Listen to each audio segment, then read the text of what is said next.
Hi అండి, welcome to my gardening channel.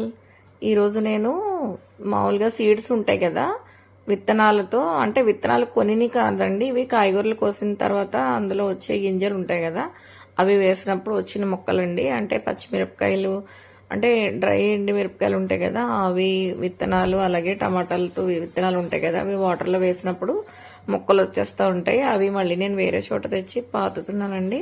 ఇవన్నీ garden soil లూజ్గా ఉండడం వల్ల జస్ట్ పాతితే సరిపోద్ది. ఇక్కడ అన్ని రకాల మొక్కలు ఉన్నాయి చూడండి.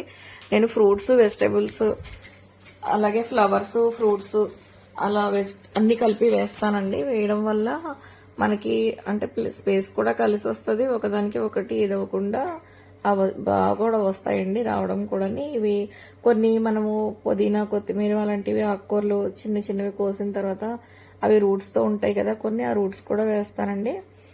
అవే వచ్చేస్తాయి. నాకు సాయిల్ నేను ఇచ్చే కంపోస్టు, లిక్విడ్ ఫెర్టిలైజర్స్ ఇవ్వడం వల్ల సాయిల్ అన్నది బాగా లూజ్గా ఉండి అక్కడ ఎక్కువ మొక్కలు వేసినా కూడా గ్రోత్ అన్నది బాగుంటుందండి. ఇక్కడ నాకు చాలా రకాల ఫ్లవర్స్, అలాగే తోటకూర, పాలకూర, ఆకుకూరలు చూడండి. ఇక్కడ కాడమల్లి, మల్లి మొగ్గలు అన్నీ కూడా మొక్కలు ఉన్నాయండి. ఇక్కడ ఎండలో రెయిన్ పడిన తర్వాత చూడండి చూపిస్తున్నాను. మనం ఏమీ కొనుక్కోకుండానే చాలా మొక్కలతో పాటు చేయొచ్చు ప్రూనింగ్. చూడండి, ఇవేమో తోటకూర, ఇవన్నీ చూడండి ఫ్లవర్స్. ఇక్కడ రోజ్ ఫ్లవర్స్. మనం రోజ్ ఫ్లవర్స్కి బాగా ఎక్కువగా ఏ మొక్కకైనా ప్రూనింగ్ చేయాలి. ఫ్లవర్ పూసిన తర్వాత ఆ బడ్స్ ఉంటాయి కదా, అవన్నీ తీసేయాలండి. అక్కడ నుంచి మళ్ళీ కొత్త గ్రోత్ వస్తుంది.